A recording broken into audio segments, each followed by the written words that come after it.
5 ये उम्र है अर्ली चाइल्डहुड। और इस उम्र में का मेन मकसद क्या है, ध्यान से समझना। इस उम्र में है या तो आपका बच्चा इनिशिएटिव लेना सीख जाएगा या गिल्ट में पड़ जाएगा। दो काम हो सकते हैं, समझने की कोशिश करना। या तो पहल करना सीख जाएगा, इस उम्र के बच्चे यही डेवलपमेंट जो होती है ना इस उम्र में यही होती है। या तो बच्चा इनिशिएटिव लेना सीखेगा, पहल करना सीखेगा, या अपराध बोध से ग्रसित हो जाएगा। बहुत लोग बोलते हैं ना बाद में कि पता नहीं यार मरा मरा सा जीता है। आप जब नौकरी भी करेंगे वो ऐसे एम्प्लॉइज को कहते हैं पता नहीं कैसा है, कुछ किसी चीज में इनिशिएटिव ही नहीं लेता है। वो गलती कहाँ हो जाती है इस उम्र में। वो इनिशिएटिव लेना जब नौकरी लग जाएगी तब नहीं सीखते। वो लोग होते हैं ना जिन्हें बड़ा डर लगता है नई चीजें करने से, होते हैं ऐसे कुछ लोग, कोई भी नई चीज करने से बहुत डर लगता है। वो गलती कहाँ हो जाती है, उनके माँ बाप ने करी होती है जब ये 3 to 5 की उम्र में है। So this is in your hand. करना क्या है ये देखो, अर्ली चाइल्डहुड में इस उम्र में आपके बच्चे, आप देखना उनको, ऑब्जर्व करना, वो नई नई चीजें करना चाहेंगे। आप कर ही रहे होगे उनको observe, because you are staying with them. Explore करेंगे और इस उम्र के बच्चे बहुत क्वेश्चन पूछेंगे आपसे, पापा ऐसा क्यों, मम्मी वो क्यों, मम्मी मैं उधर क्यों, वो क्या है, बार बार बोलेंगे, ऐसे क्वेश्चन पूछेंगे। और सबसे ज्यादा ग्रोथ इसमें होगी खेल के द्वारा, और इमेजिन करेंगे। कोई मम्मी पता है मैंने ना वो देखा उधर से आसमान से सीढ़ी आ रही थी, और अगर उस समय माँ ने कह दिया ना चुप पागल, हमेशा बेवकूफों वाली बातें करता रहता, खत्म। ये भगवान बहुत बड़ा कलाकार है, बेस्ट मैन्युफैक्चरर, सोच समझ के बनाया है। इस उम्र के बच्चे इमेजिनेशन करते हैं और खेलने के द्वारा बहुत कुछ सीखते हैं, और इसका असर सारी उम्र पर, आने वाले सारे सालों पर पड़ेगा। अगर आपका बच्चा पॉजिटिवली ग्रो कर गया इस उम्र में, उसके लक्षण क्या होंगे? पॉजिटिव मतलब आपका बच्चा इनिशिएटिव लेना सीख जाएगा, किसी काम को एक एम्बिशन के साथ करेगा, उसके अंदर खेल के द्वारा लीडरशिप, जो लीडरशिप है बाद में लीडर नहीं बनते। आज हम नरेंद्र मोदी जी को देख रहे हैं, बाद में नहीं, ये उसके जो बीज पड़े होंगे इसी उम्र में।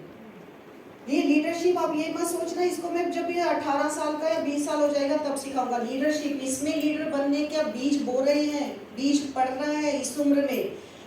दूसरों के साथ कैसे रिलेट करना है वो सीख जाएगा, दूसरों के प्रति रिस्पेक्ट इसी उम्र में डेवलप होगी। बच्चा इस उम्र में ये जानना चाहता है कि मैं अच्छा हूं या बुरा हूं। अनकॉन्शियसली उसके अंदर एक क्वेश्चन है इस उम्र के बच्चे के अंदर, मैं हूं क्या, मैं अच्छा हूं या बुरा हूं। और इसका आंसर किससे मिलेगा उसको, वो किसकी तरफ देखता है वो आंसर मिलने के लिए? 90% पेरेंट्स की तरफ, 5-6% टीचर्स की तरफ। मैं अच्छा हूं या बुरा हूं, ये इसकी जो पड़ती है ना नींव इसी उम्र में पड़ती है। कुछ लोग बाद में इतने, दुनिया सारी कहती है तो बहुत अच्छा है, वो नहीं मानते हैं, क्यों? वहां कुछ कमी रह गई। और बाद में अगर सारी दुनिया भी एक तरफ हो जाएगी ना, अगर आपने इसकी अच्छी नींव बना दी, सारी दुनिया के भी खिलाफ खड़े होने की उसके अंदर शक्ति होगी। वो कहेगा सारी दुनिया एक तरफ लेकिन मैं फिर भी अच्छा हूँ, किसी ने मुझे छोड़ भी दिया नो प्रॉब्लम, मैं अच्छा हूँ। उसकी सॉलिड फाउंडेशन आपके हाथ में, आप लोग कर सकते हैं। नेगेटिव असर क्या हो जाएगा? हमेशा उसको अपराध बोध होगा, अपने आप को सोचेगा मैं तो बहुत बुरा हूँ, एक न्यूसेंस हूँ, मैं हमेशा लोगों के लिए मुसीबत खड़ी करता हूँ, कभी इनिशिएटिव नहीं लेगा, दूसरों से कटा कटा रहेगा, दूसरों के ऊपर ओवर डिपेंडेंट रहेगा। पापा आप आ जाओ ना मेरे साथ, नहीं नहीं मम्मी आप चलो। ओवर डिपेंडेंट, आपको ऐसा बच्चा चाहिए? ओवर डिपेंडेंट चाहिए? नहीं चाहिए, वेरी गुड। और कोई कम रहेंगे, गुस्से वाला, क्यों? उसको हमेशा लोगों ने धक्का मारा, वो दूसरों को भी धक्का ही मारता जाएगा। एग्रेसिव, बहुत गुस्सा अंदर भर सकता है, या दूसरों की फीलिंग्स को कंसीडर ही ना करे, सेल्फिश बन जाए। देखो आपने उसको नो तो बोलना है, नहीं तो वो आग में जाके हाथ भी लगा सकते हैं, लेकिन जब नो बोलोगे एक चीज का ध्यान रखना, नो मत बोलना, वाई नो बोलना, समझ आ रहा है? Replace the word no with y. बोला नहीं बेटा बाहर नहीं जाना, क्योंकि बाहर एक्सीडेंट हो जाएगा, खाली बोल चुपचाप बैठ जा, बाहर छोड़ाऊंगी। कोई ऐसे मैंने सुना है, बोले तुझे ना मैं तो बहुत कर रहा ना तो मैं तुझे बाहर जाके छोड़ाऊंगी। ये हम जो उस समय डायलॉग बोलते हैं ना, जो हमने अपने माँ बाप से सुने हैं, उनका बहुत नेगेटिव असर हो सकता है इन बच्चों पर। नो तो आपने बोल दिया मत करना, नो किसी को पसंद है नहीं है, इसको ये बता देना कि क्यों नहीं करना बेटा। इसको जानते हैं कौन है? Very good, Michael Jackson. See, इसलिए कई लोग तो पहचान ही नहीं पाए क्योंकि उनको माइकल जैक्सन का दूसरा रूप याद है। ये माइकल जैक्सन, ये हैंडसम लग रहा है या नहीं लग रहा है? बताइए क्यों? नॉर्थ इंडिया के लोगों को बस कलर ही चाहिए, गोरा काला, लेकिन गोरा काला से नहीं होता है। Is he handsome? He is very handsome, बहुत सुंदर था, लेकिन इसका पापा बहुत क्रूअल था, बहुत बड़ा म्यूजिशियन था, इसको कभी खेलने ही नहीं देता था, सारा समय प्रैक्टिस, और अगर एक भी गलती कर दी ना, गलती नहीं करने देता था, तू गलती नहीं कर सकता। अगर एक गलती कर दी, लेदर बेल्ट निकाल के सारी दुनिया के सामने लिटा के इसको मारता था। माइकल जैक्सन पता है कैसा डरपोक बन गया, वो पापा को देख भी लेता था, उसे उल्टियां शुरू हो जाती थी और कहता था तू बड़ा भद्दा दिखता है। ये 5 भाई थे जो बेस्ट 5, बैंड ऑफ 5, और माइकल जैक्सन, ये 5 भाई थे और इसको बोलता था तो बहुत भद्दा दिखता है। उसके बाद आपको मालूम है माइकल जैक्सन ने क्या किया? आप इसको तो पहचानते होंगे, पहचानते हैं ना? हाँ, हमें माइकल जैक्सन का ये रूप याद है। कभी सोचा उसने क्यों 100 से ज्यादा सर्जरी करवाई होगी, और नाक प्लास्टिक की लगा लगा के लास्ट में जब उसका डेथ हुआ, नाक कहीं और ही पड़ी हुई थी निकल के शरीर से। वो ऐसा बन गया, कहते हैं सबसे उसके जैसा जादूगर बच्चा कोई नहीं था जिसने पता नहीं 2-2.5 साल का था, पहली बार स्टेज पे परफॉर्म किया था। माइकल जैक्सन का कोई ऐसा नंबर नहीं था जो फ्लॉप हुआ हो, बहुत सक्सेसफुल था। व्हाइट हाउस से ज्यादा शानदार इसका बंगला था, लेकिन वो क्या करता था, जब उस पूरे ऑडिटोरियम में तालियां बजती थी, गड़गड़ाहट होती थी, ये बहुत सक्सेसफुल था, लेकिन जब वो घर जाता था वापस एक कोने में बैठ के बहुत रोता था और ड्रग्स लेता था। क्यों? देखो इतना असर हो सकता है। ऐसा बच्चा चाहिए, सफल बच्चा। आपको सफल बच्चा चाहिए? सफल चाहिए, लेकिन ऐसी सफलता नहीं चाहिए कि वो खुद को ही, कहते हैं दुनिया की लड़कियां चाहती थी उसका एक कपड़ा वो हमारी तरफ बस देख ले, लेकिन इसको लड़कियों में कोई इंटरेस्ट नहीं था। बाद में उसके ऊपर बहुत आरोप लगे, होमोसेक्सुअलिटी का, चाइल्ड अब्यूज का, so many, but main responsible was his father. कुछ टिप्स पेरेंट्स के लिए क्या कर सकते हैं, उनको इनिशिएटिव लेने दो। देखो ये माँ क्या कर रही है, बच्चे को चलाने दे रही है साइकिल, लेकिन पीछे पीछे खुद भी चला रही है। आप उसको रक्षा के लिए पीछे पीछे चलो, लेकिन उसको जब वो कुछ करना चाहता है रोकना नहीं, इनिशिएटिव्स लेने दो। और जब भी वो कुछ काम करते हैं, एफर्ट करते हैं, उसको आप एप्रिशिएट करो, हर समय उसकी गलतियां ना गिनाना।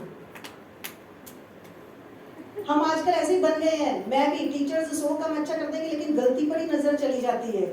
हम क्योंकि ऐसी परवरिश होके हम लोग ऐसे बन गए, तो वो अगर कलयुग को सत्युग में बदलना है, अगर आपके हाथ में है तो बदल दीजिए। हम में से कुछ लोगों के तो हाथ में भी नहीं रह गया आजकल, but if you have it in your hand, appreciate. उसने जो एफर्ट की उसको एप्रिशिएट कर देना, उसकी गलतियों के लिए ज्यादा क्रिटिसाइज मत करना, नहीं तो वो कभी इनिशिएटिव नहीं लेगा। और अगर वो चाहता है मिट्टी में खेलना, आजकल तो ऐसे स्कूल है जहाँ पे मिट्टी का कीचड़ का पूरा बना देते हैं कि तू खेल इसके अंदर, खेलो इसके अंदर, खेलने दो, क्या हो गया, आपको कपड़े ही धोने पड़ेंगे ना। जहाँ बच्चे की ग्रोथ हो जाए कि आपको कपड़े धोना हमें, बल्कि अच्छा जिम में नहीं जाना, कपड़े धोएंगे खूब ना, तो होने दो गंदा। और अगर और भी इनिशिएटिव सिखाना तो बोलना बेटा देखो आप ये गंदे कपड़े, चलो अभी मेरा बेटा खुद धोएगा, धोने दो, थोड़ा सा साबुन ज्यादा लग जाएगा, लेकिन जब वो धो धा के खुद आएगा, देखना उसके चेहरे पर जो चमक होगी कि मैं करके आया हूँ। छोटे छोटे काम दे दो। हम कई बार सोचते हैं ना, हमने माँ बाप से नहीं सुना, मेरी माँ तो ऐसे कहती थी, मैं तो अपनी बेटी से पानी का ग्लास भी नहीं उठवाती, मेरा सत्यानाश कर दिया कि मैं बस पढ़ती रही। सो मैं किचन में जाते ही डर जाती हूँ, अभी भी डर लगता है कि मैं हाँ अब रेखा आ गई किचन में, अब सब खराब हो जाएगा। करने दो। एक फादर है, हम जैसे सिस्टर ऐसे प्रीस्ट लोग भी होते हैं, एक हमारे बरेली बेसिस में फादर, वो कहते थे उनके पापा उनको छुट्टियों में दर्जी की दुकान पे काम करने के लिए भेजते थे, साइकिल रिपेयर की दुकान पे काम करने के लिए भेजते थे। आज वो फादर है, उसको सारे काम आते हैं। आपको ऐसा बच्चे से काम नहीं करवाता, सत्यानाश है। So let them do. थोड़ा गंद गिरेगा, कोई बात नहीं, आप संभाल लेना, लेकिन ये बच्चे के अंदर लीडरशिप डेवलप हो रही है, इनिशिएटिव लेना सीख रहा है, आलस दूर हो रहा है। आलस तो एक बहुत बड़ा क्या है, सो और उनको ये दुखी मत होना। ज्यादातर माँ बाप तो अच्छे ही होते हैं, वो दुखी तो नहीं होते, तो बल्कि खुश हो जाओ कि आपका बच्चा कुछ सीखना चाहता है। ज्यादातर माँ बाप तो जवाब देते हैं। वो एक कहानी है ना, मुझे याद आ रही कि बूढ़ा बाप हो गया, बार बार पूछ रहा था, तो बेटा ने 3 बार तो जवाब दे दिया। बोला पापा आपको बता दिया, समझ नहीं आ रहा है? तो वो पापा बोलता है बेटा तूने बचपन में 100 बार पूछा था, मैंने हर बार बहुत अच्छे से आंसर दिया था। कोई बात नहीं, ये आप बूढ़े हो जाओगे, आपका ध्यान रखेंगे नहीं, अलग बात है, लेकिन आप अपनी तरफ से एक नोबल इंसान बनकर अपना कर्म कर जाओ, दैट इज इम्पोर्टेंट। सो और ये ध्यान रखो कि उनकी मिस्टेक्स को करेक्ट कर दो, लेकिन मिस्टेक से उनको ये नहीं सिखाना कि तू बुरा है। वो बुरा नहीं है। ये कई पेरेंट्स करते हैं ना, हमारे तो करते थे, ये शेम शेम शेम शेम, ये भी कर देते हैं ना, Shem Shem, never do this. Shem Shem कर दिया तो शेम ही हो जाएगा। कभी ये शब्द यूज मत करना बच्चे के सामने, Shem Shem Shem Shem, don't do. उनको शेम नहीं करवाना है, नहीं तो वो वही हो जाएगा, वो इनिशिएटिव नहीं लेगा। उसको शर्म, आपको क्या ऐसा बच्चा चाहिए जो शर्माता ही रह जाए? आज की नौकरियों में मार्क्स नहीं देख रहे हैं, आपको मालूम, समझ आ ही गया होगा।